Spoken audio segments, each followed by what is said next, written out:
Yan na po, yung malalaki na po itong bulaklak na ito. Mga ilang araw na lang yan halos mga katribya. Ilang isang linggo ay magiging bukadkad na po yan. Yan po yung ating kalamansi na natubigan. Pagkatapos nalagyan ng ating abono.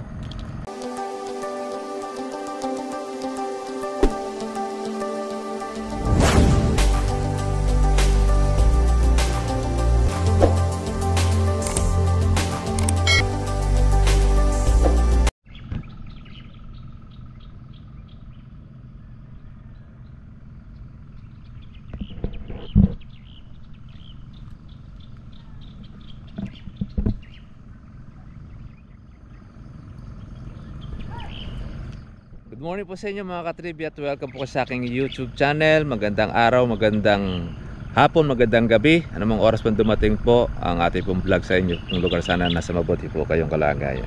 Ngayon po mga katribya, ito na po ngayon yung labas po o yung kinalabasan po ng ating organic fertilizer sa ating pong kalamansi mula ng ating nalagyan at ating po siyang pinatubigan. Apo, ayan. Napakarami pong labas po ng mga bulaklak. Ayan, mga katribya Yan na po, yung malalaki na po itong bulaklak na ito. Mga ilang araw na lang yan halos mga katribya. Ilang isang linggo ay magiging bukadkad na po yan. Yan po yung ating kalamansi na natubigan. Pagkatapos nalagyan ng ating abono. Alam nyo po sa amin ay wala pong problema po sa pagpapabulaklak ng ating pong kalamansi. Dahil sa pagpapabulaklak, apakadali magpabulaklak. Ang mahirap lang po dyan mga katribya ang magpatuloy ng ating pong mga binulaklak. Kaya pagdating mga katribya po doon sa atin sa pag-aalagaan, yung pagpapaputi ng bulaklak dito sa amin ay wala po kaming problema. Hindi naman dahil doon sa ini-spray namin po pang pampolya o ano pa man. Ang paraan po na ating pong ginagawa yung dati ng nakagisnan na natin mula pa ng umpisa nang tayo pinagkakalamansi. Yung pong pag ang kalamansi kasi mga katribya magulang po ang dahon. Pagkatapos ayun, natigang po siya sa tubig.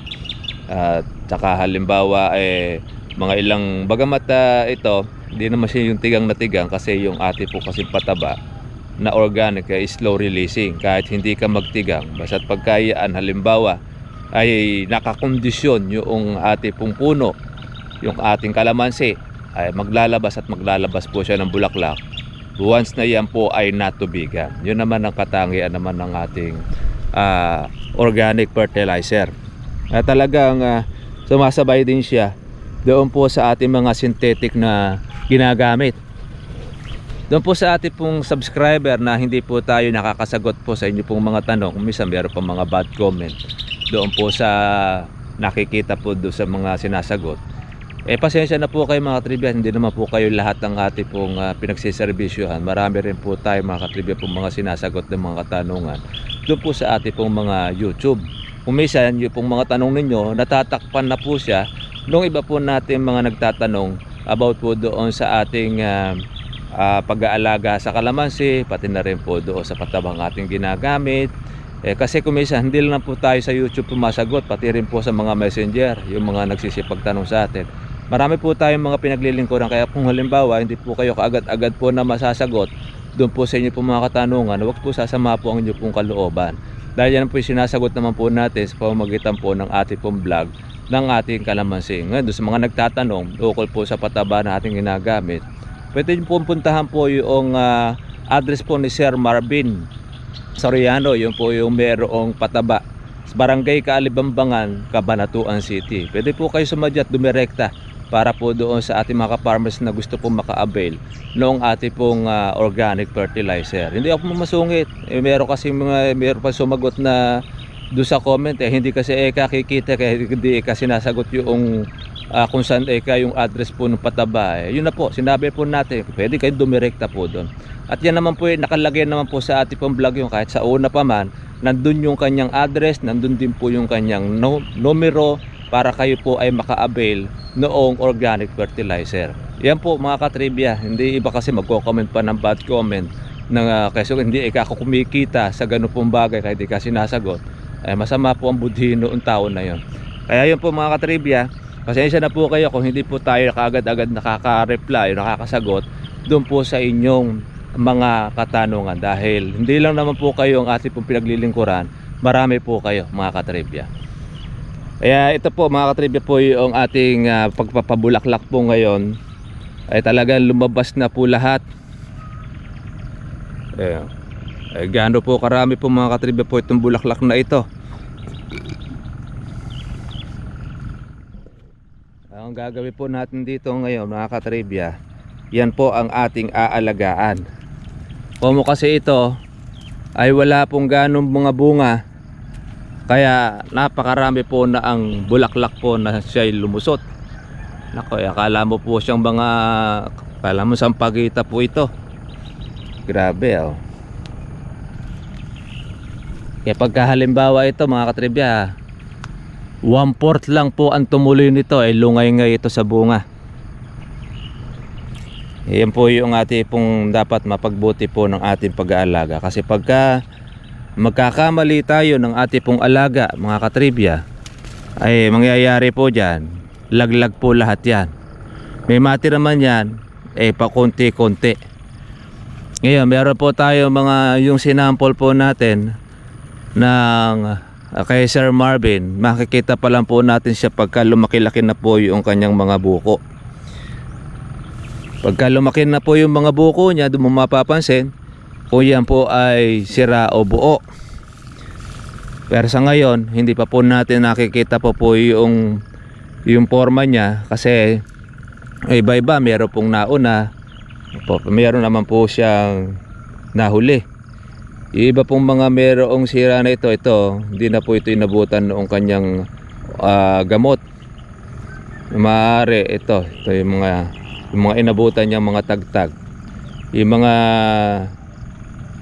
iba po ang forma, ito yung mga panahon na po na kung saan po yung hindi po tayo nakapag-spray na una. Kaya malalaman po natin ito mga katribya pagka po ito silaki na po ng gamais. Yung inabutan po natin ng spray sa ating pong sinasample, itong gamunggo. Pag lumaki po yung gamunggo na at maging gamais, doon pa lang po natin makikita po yung pinaka-result ng ating sinasample na organic insecticide. Pagka po naging success, good news. Pero pagka hindi po naging success, babalik po tayo ulit doon sa ating kinagawian na pag-spray doon sa synthetic. Kasi yan naman po ang karamihan po natin ginagamit, yung mga synthetic nating mga nabibili. Pero sana naman maging okay. Pero itong labas ng bulaklak na ito mga katribya, gagamitan po muna natin ito ng ating dati nang ginagamit na ating gamot. Pakarami po niya, no? Pero mag-iiwan lang po tayo ng isang lugar na kung saan ay yun po ang makikita natin ng result ng ating ginagamit po nating organic insecticide. Kasi syempre pag pumalpak po, kasi halimbawa yung ating sinasample, ang magsasuffer po nun ang may-ari. Kaya hindi po naman natin kagad ma-recommend na po sa inyo yung ating ginagamit, kasi di pa po natin nakikita ang resulta. Dahil syempre ayaw rin naman po namin na kayo ay magpagod at gumastos, tapos masisira po ang inyo pong mga bunga at hindi pa po siya subok. Kaya mahirap pong i-recommenda po sa inyo. Kaya po ginagawa po natin trial and error. Halimbawa kagaya po ng ating organic fertilizer na ating ginagamit, subok na, kasi nakita na po natin sa ating pong kalamansi, at nakita na naman po ninyo maging man po sa ating pong vlog yung resulta nung ating pong organic fertilizer, kung gaano siya katibay sa bunga, paano siya magpalaki ng kanyang bunga. Yan yun po ang ating ginagamit. Kaya yun ang ating nire-recommenda po sa inyo, dahil nasubukan ko na. Isipin ninyo, kahit na yan ay mga kuwan na, natutuyo na lang po sa tampok po yung bunga, ayaw malaglag. Katinan nyo, oh. Gaano po katibay po ang kapit ng ating kalamansi na ginamitan po natin ng organic insecticide o fertilizer. Hanggang sa baba po talaga ay meron po siyang bulaklak. Napakarami po nito mga katribya. Namumuti po sa bulaklak ang ating kalamansi. Ngayon gagamitan na po natin ito ng ating power spray dahil sa dami po ng mga lumabas po na bulaklak po natin.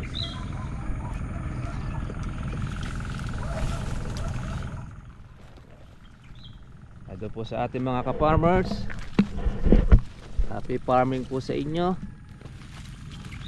Yan, nanggal na rin natin tong ating isang tuyo. Isa rin niya sa ating pong inaalis. O yan, no? Ang dami. Ay yung ating pong magic fruit. Ang taas na, laki na. O, dahil rin pong bunga. Nakakain ulit siya ng organic. Kaya naman ayan, lumaki rin po ang kanyang bunga at sumupang. Spray rin po natin siya mga katribya po ng organic insecticide.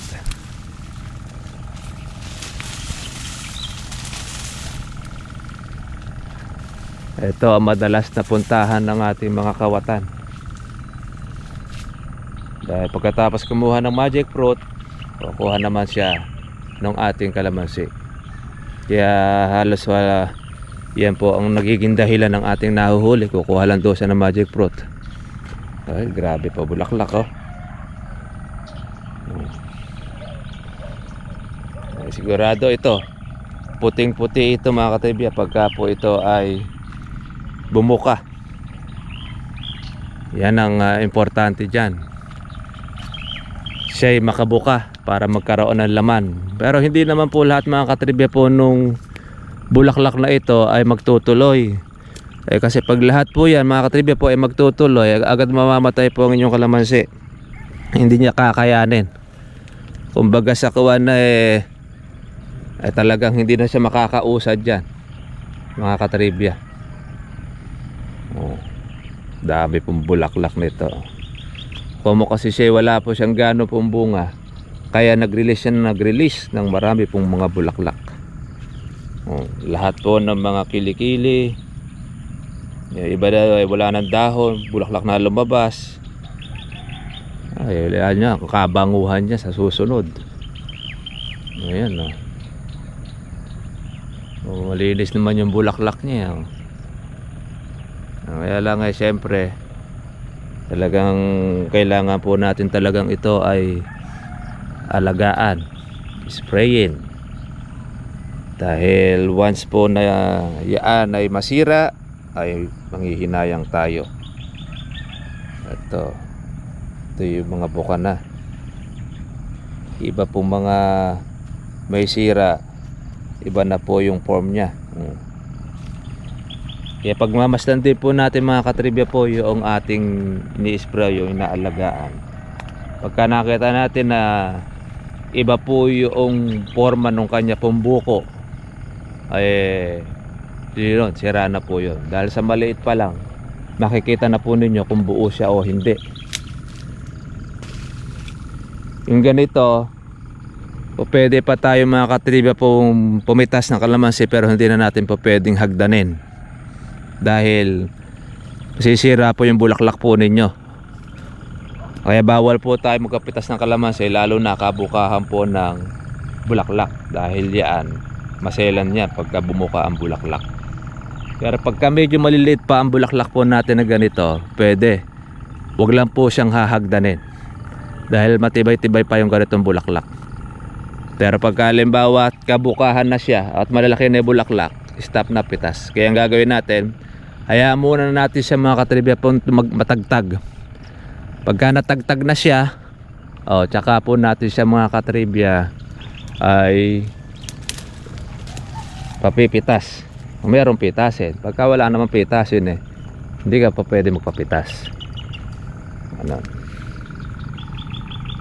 Napakarami po nung ating lumabas po na flower. Pagtatanggal naman natin ng baging, at bubunuti lang natin po yun nasa ilalim. Tutubo kasi uli yan. Kaya lang, huwag nyo na pong tatanggalin po yung baging na hahatakin, dahil baka madamay po yung inyong bulaklak. Pero pagka maliit lang na ganito, pwede. Pero pagka marami na, nakakalat na po yung baging, huwag nyo na po siyang pwersahin para hindi malagas ang inyong bulaklak. Medyo na lang po siyang bunutin ng ilalim para unti-unti na siyang mamamatay. Napakatibay po ng ating pongkan, talagang makapit.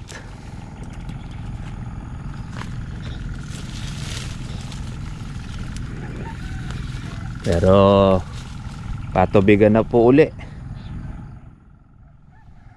dahil meron na tayong halos 10 araw nang tayo po ay makapagpatubig.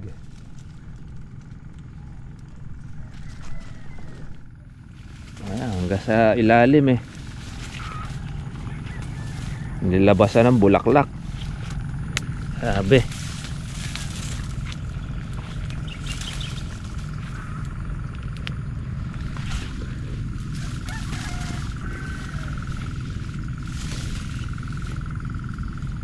ayan, no? Ano nga, oh. Kaya masarap po ito mga katriba pong i-power spray. Grabe, bulaklak. Galit na galit ang ating kalamansi sa bulaklak doon sa kanyang inilabas. Ayun, nabubulok na lang po yun sa puno yung kasangay. Yung ating kalamansi ayaw pa rin bumitaw nung pongkan.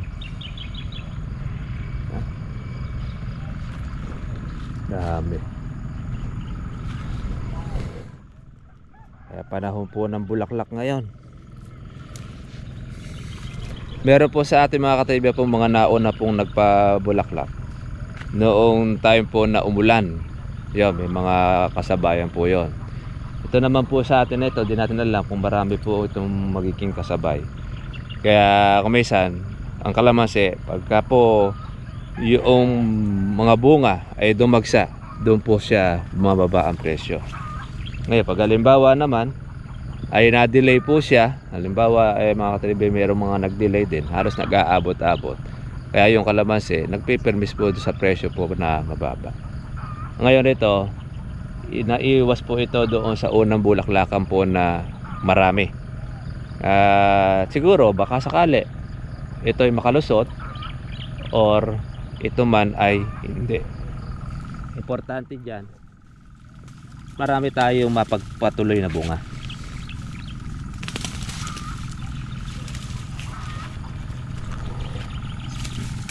Kasi pag halimbawa masisira po ang bunga natin, sayang.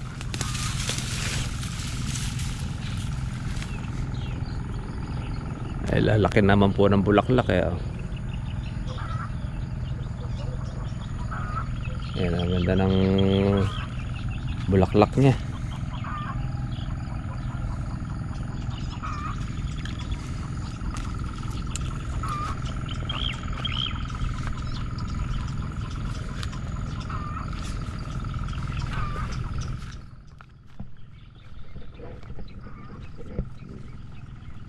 Merong part po siya na delay po ang kanyang usbong. Yan meron tayo puputol ng isang kalamanda rin tumayog na siya.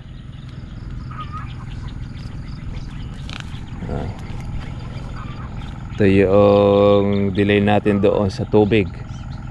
ng isang araw.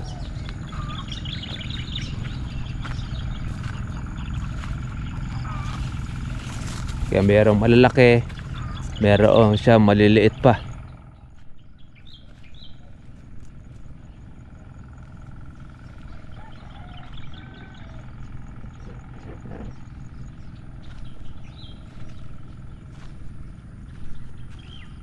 Ito yung ating pipinong gubat. Eka nga, kinakain po yan, yung hilaw. Malakas ang vitamins doon yan, itong pipinong gubat. Kaya lang pagka hindi mo siya inalis, babalutan ng kalamansi natin yan. Malakas din magbaging.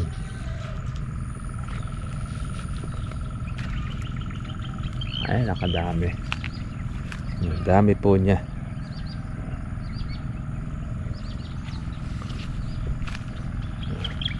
Ganyan po, ganyan kasipag ang kalamansi.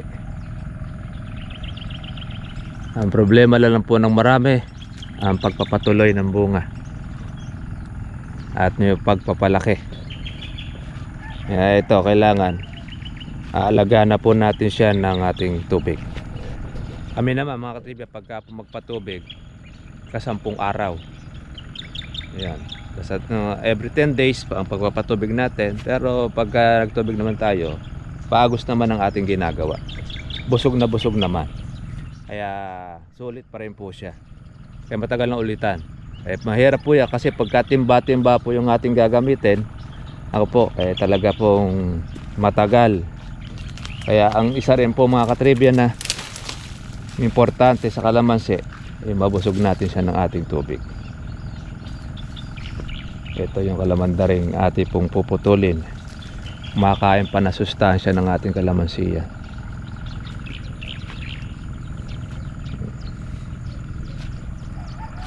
Halos nagpuro bulaklak ang ating kalamansi.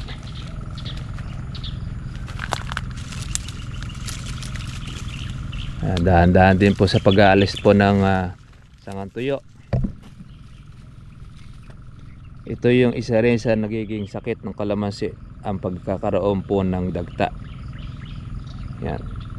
Ito, pag nakita ninyo ito mga katribe, itong dagta na ito, yung kumisan tumutugon dun yun sa ilalim. May sakit ang kalamansi. Lahat naman po ng anti-fungus ay ating po mga nagamit na sa ganito. Kaya lang hindi nila na-apply itong fungus na yan.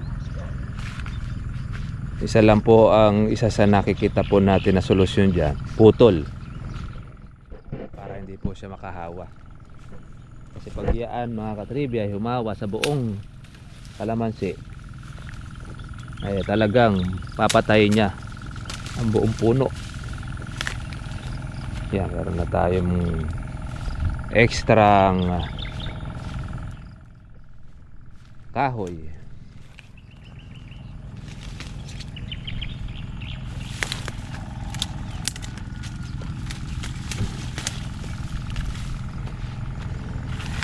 Kaya hindi tayo nawawalan po ng trabaho pagka meron tayong kalamansian.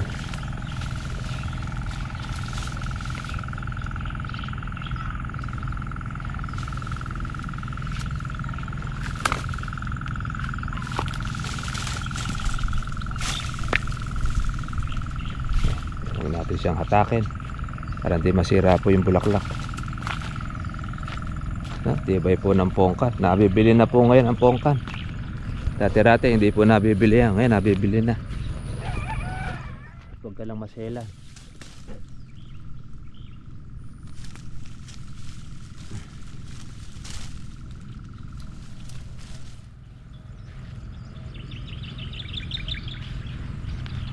Hindi natin matiis na hindi tanggalin ito. Nasasama pa sa pag-i-spray. Ginamitan din natin ito mga katribe po ng nutritional na organic din. Kaya isa rin yan sa makakatulong dun sa mga bulaklak po natin para po siya ay lumaki.